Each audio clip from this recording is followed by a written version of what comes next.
Throw out your ladder predictor because there's no telling where this season will go next after another dramatic round. The Hawks are in the 8. Can a wounded Carlton revive its season? The Dogs starter Mac Andrews sinks the Dons while the Cats, Giants and Power march on. Plus, what next for Melbourne's midfield? This is Access All Areas thanks to Crypto.com.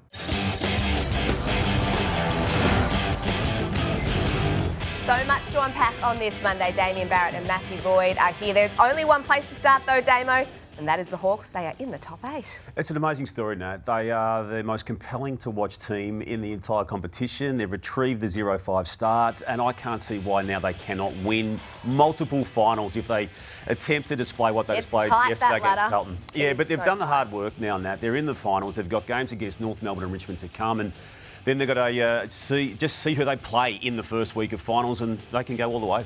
All right, Lloydie, let's get over to you. What was the most impressive part of the Hawks game? Because they smashed the Blues by 74 points. I think that every department of Hawthorn's game is just in perfect condition, and they conceded 38 points. So everyone wants to talk about, which I'll show after this first clip, about how good they are with ball in hand, but it's how they defend the ground as well. And this was just one clip which I think sums up Hawthorn and how well they're going, and it's why they've got their defence right. So Sam Mitchell as a coach was all about offence initially. Now he's taught the Hawks how to defend and then get their offence right off the back of that. But this is just manic pressure from Hawthorn. So Carlton just could not get the football out of their defence in this regard. So it's just chaos.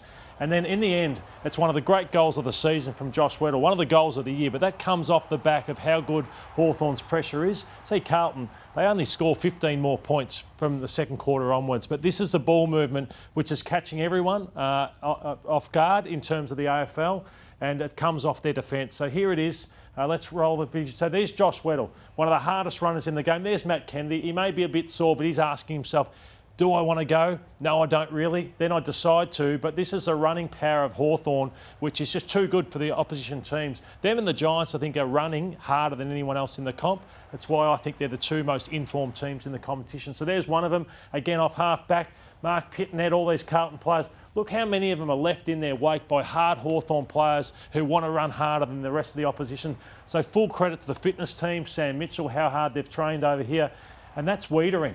Normally he loves to set up by long high balls coming in. Hawthorn don't allow you to get set. They were so unselfish too. So many players giving off handballs, top of the goal square type plays because they are running harder and are more organised offensively and defensively than any other team in the comp. They've embraced the big moments too, haven't they? I mean, yesterday, 84,000 people. Collingwood a couple of weeks ago. The Dustin Martin 300th game.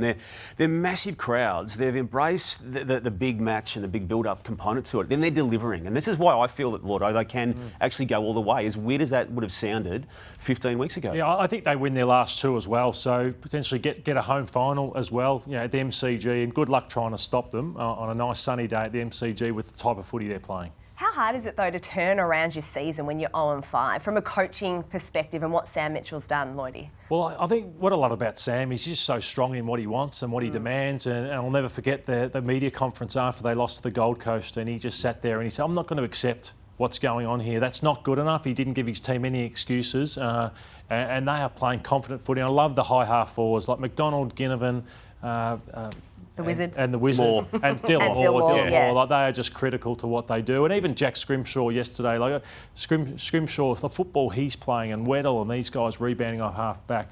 There's not much missing. And they've responded to that Gold Coast, the Port Adelaide loss, the GWS loss. They've responded every time the very next week after that initial start. No, plenty to love about the Hawks. Not so much about the Blues. There are a few issues going on. Obviously, injuries played some role yesterday, Damo. I'm interested to know or get your thoughts on how much you think the injuries actually played a role yesterday. Well, yes, and you can see those names on screen there unfolding in the game itself, and they've got pre-existing injuries as well that we know of. But it's a cop-out to put that down as the main reason, and this is the biggest problem. When they took that man, that elite athlete, into that game with that same injury, and you have to question it, Nat. And again, medicos don't like it when we do, from the outside, question what they do in their decisions. But when you see that guy who's won the past 2 Coleman medals go into the game with that sore left ankle and to not be able to complete it, we don't know what happens to him for the remainder of the year. They've had issues in that space with Andrew Russell last week resigning from the club for not honouring the contract that he's got, and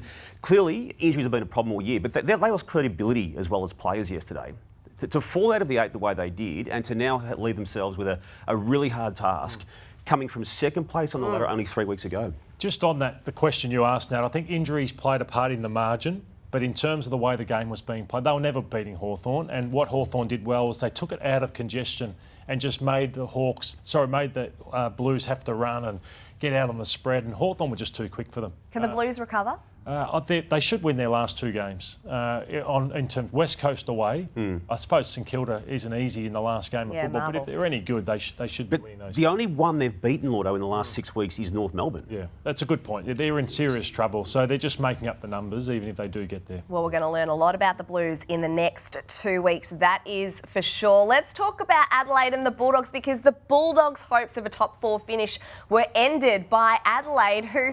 Gosh, they've been frustrating this season, but Darcy Fogarty was a standout yesterday in his 100th game, Lloydie. Yeah, I didn't like the defence of the Western Bulldogs yesterday. So they had more inside 50s, but they were just scored too easily against. So Karmas, he's a bit of a worry. He's sort of undersized and gets exposed. Even Liam Jones was beaten. So between Thilthorpe and Fogarty and those types, I thought the Dogs were back to the defence of last year where they were really vulnerable and were scored too heavily against. So concerns for the Dogs out of that. Their mentality, Nat, to me anyway, has always been based upon being the hunter within a game. In 2016 and 21, and even the last month of football this year, they've been the hunter. They were the hunted yesterday. They didn't deal with it. And inaccuracy's been part of their problem to this point of this year. We'll just take a look at what is going on in that space. I mean, Aaron Norton, sprayed one early. And Sam Darcy, who's, I think, a really good kick as a rule, but had 7 shots at goal for just the 1 goal and 5 behinds and 1 on the full. So they can rectify some of those issues, Lord, but I think it's the bigger picture problem for them, that they don't deal with being favourites. Yeah, it's a good point. They were well out of their depth yesterday with the Adelaide Crows. It's their second horror loss at the Adelaide Oval this year. So much to play for, and they let themselves down badly. Yeah, the Crows were very, very good, so hopefully they can take some momentum into 2025. The Giants, though, make it 6 wins in a row, and this game was stellar. They were 15 points down in the final term against the Brisbane Lions, and Damo, it was the young guns who stood tall. I love what this guy's doing in his second season, Aaron Cadman, to kick 3 goals in that last quarter and to step up. And then Darcy Jones, the explosiveness with which he plays and has put himself into a rising star conversation. I think it's an Ollie Dempsey award this year, Nat, but he's going to be prominent for the rest of his life. And just the way he can break a game open, and did when he needed to. Yeah, I think the Giants are in as good a form as anyone, and they've got a really tough run into the finals too. So if they can win their last 2 games and get top 4, they've earned the right to be there. And I think they're one of my just about my premiership favourite, the Giants, with the way they're playing. And they're a tough side, and they're also a skillful side. So they've got so many players that are built for finals footy, and I love they got close last year. I think that's the pathway to winning a premiership, tasting it, getting close, but just not getting quite close enough. And they're in a good touch heading into the final. Do you like Cadman's evolution in the second year of his career? Yeah, I think so. I'm not sure whether he's ready to take a final series apart or anything like that, but yeah, he's going to develop into a great player. What about the Brisbane Lions, Lloydie, because it ended their 9-game winning streak? Do you think it serves as a little bit of a wake-up call for them? It does for me, Nat. I think they've been winning, but they're just not playing throughout games. They're not playing 4-quarter performances. Apart from that St Kilda game, they've all had moments right throughout where they have good patches and poor patches, so I think they need to sharpen up.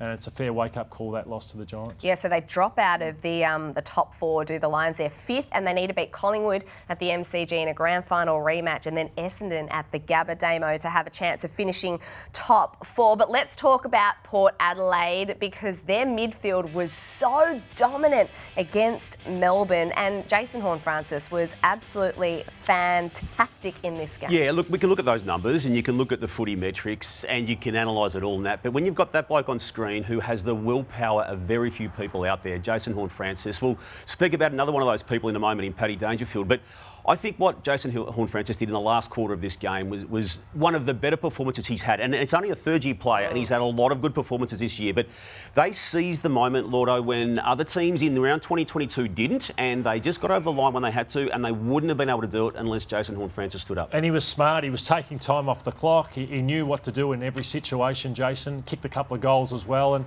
all these clips, for me, watching the game, I thought the midfield is the weapon of the Port Adelaide side. I'm not sure about them defensively and offensively with their key position players, but I thought to myself, Melbourne's weapon used to be their midfield. And they don't really have a point of strength at the moment, Melbourne. Like they don't score anymore. I've been critical of Simon Goodwin all year because I've asked, what's your plan? What's your method? I think they're being left behind by the competition, Melbourne, and they're in the position they deserve to be.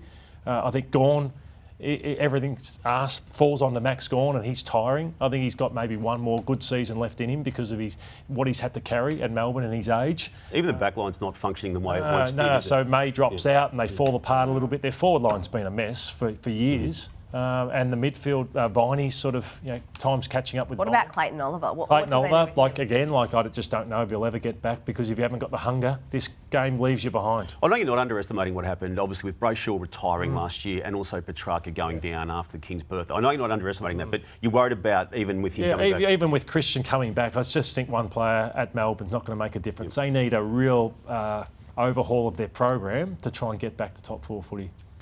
On to the Cats now, and they are just quietly going about their business. They've won 6 of their last 7 games. They move into the top 4, and their captain, Patrick Dangerfield, was immense, Damo, in the final term, and he seems to be hitting his straps at the right time. Probably lucky that he had some time off during the season. Well, they've timed it again. It happened in 2022 where they got him right for the finals. I mean, look at them seizing moments, as Jason Horne-Francis did. These are all last quarter moments. And this mark, it's a great mark. Now, he didn't score from the kick. It was out in the full, but he took the moment, and he, again, to Jason Horne-Francis's point, he took that team to a win on himself. No, he was excellent, was Patrick Dangerfield. When we talk about Fremantle, though, Lloydie, so many missed opportunities. They've been ahead, I think, 5 times, and they've lost from winnable positions, but it looked like maybe they were just over-possessing it in their back half. Yeah, 2 bad losses in the last 2 weeks, losing to the Bombers as well last week. But I wanted to show those numbers, Nat, because this is the Freo I don't like.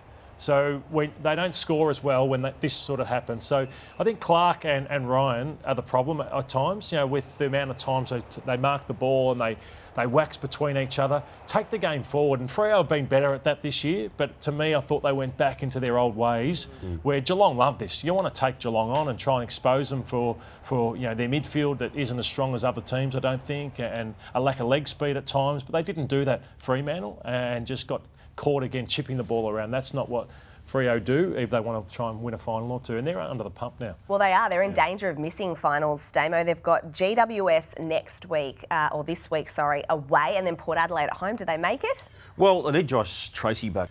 Yes. And that was a big omission. And then losing Sean Darcy as well. Yeah, and Pearce has been banged up. So again, there's reasons / excuses, but they've also failed to take opportunities that were there in the past 2 weeks. Well, on Saturday night, the Gold Coast Suns found a way to win on the road, and that's where we find our Crypto.com bold play with Mac Andrews sinking the Bombers with a goal after the siren. And Lloydie, I hate to replay this for you, but he never looked like he was going to miss. He's got swagger, Mac Andrew. Like, he believes in himself, and he played on the edge. He was frustrated. He was even central to the melee at half time. But I liked even he had to be settled down before that by Max King, Ben King, just settle down. But just he's got some amazing. Do you like him as a forward? What I like about it is so many players can go back and be good players, forwards who don't make it, but he can do either. So he could be one of the best swingmen in the competition over the next decade, Mac Andrew. But to kick 4 goals in an AFL game in your 38th game of footy was an impressive performance. Damo, last week we sat here with Kate McCarthy and we were praising the Bombers and their response after beating the Dockers, and then this. It was just so Essendon, wasn't it? Now, you can look at what happened in this game. We're going to show what happened in the last quarter. They had 10 shots at goal for 1 goal only in that space of time. There were some culprits there who really let themselves down in Jake Stringer and Sam Draper. And again, you can see some of the decisions they made even before it got into the forward 50 to create that problem they had. But to not capitalise on the win against the Dockers, Nat, to then dish this up and to lose this game and allow that team that they lost to, the Gold Coast Suns, to win their first game away from home venues in 2 seasons of football, it's just so Essendon for that to be the case and to now leave themselves in again, another vulnerable position, Lordo, with 2 ranges. I didn't like this one. So look at this, 4 minutes 40, you're 3 points up. Stringer looks at them. He looks at Zach Merritt, the captain, and doesn't pass it. Could have finished the game there, and then the ball just gets put through. And look at Merritt. Wasn't good signs, not great body language them from a team who, and the way the results went, the Dogs losing, they had that position in the top 8, could have sewn it up. So a bad loss and lack of connection in the forward line's a real issue. And I just still think, I look at guys like Cox, not hard enough, not tough enough. Jones, I think it's got to get harder. Perkins is in the VFL. So a lot of these young boys that have come through just aren't playing good, hard, tough AFL footy. 2 years on now from what David Barham chose to do, Lordo. And again, there's still 2 matches remaining, I get that. But nothing ultimately has changed dramatically positively. Well, in terms of not seeing out seasons, so again, it's another tease of a season, but when the going gets tough, they've failed badly. All right, let's move on to quick hands. Lloydie, what has happened to Joel Amati? Because he's kicked 5 goals in 7 games since his 9-goal haul. Well, sometimes when you put yourself on the map in a performance like that, opposition go to work and they study you, and he's been found out a little bit. So I think he needs to find some greater intensity, Joel Amati. Damo, for you, will any pies depart this year? It may be side bottom, Lotto, of those older crew. I think Pendlebury will definitely go around again. Howe, I think, has still got a good spot in the team for him. So side bottom's had a good probably 2 to 3 weeks in the most recent time frame, but I think he may be the one. Hey, Nat, should West Coast be wary of the sugar hit with the caretaker coach? Yes, because since 2010, only 3 caretaker coaches have won the top job. Reece Shaw, David Teague, Brett Ratton. We know how that turned out. But that's not to say Jared Schofield isn't the man for the job. But yes, let's be wary of the sugar hit. Lloydie, will the top 8 change or is it set?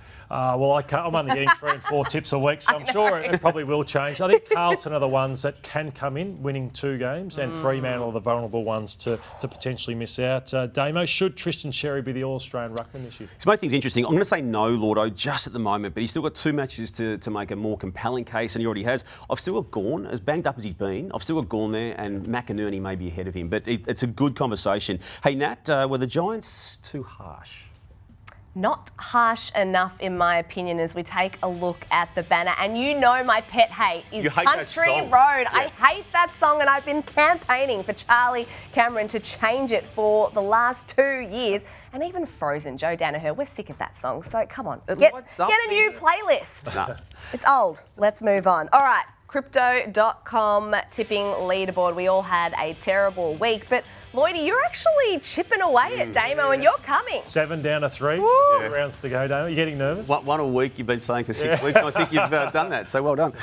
All right, that is all we have time for on Access All Areas this week. Thank you so much for joining us. We'll see you again next Monday.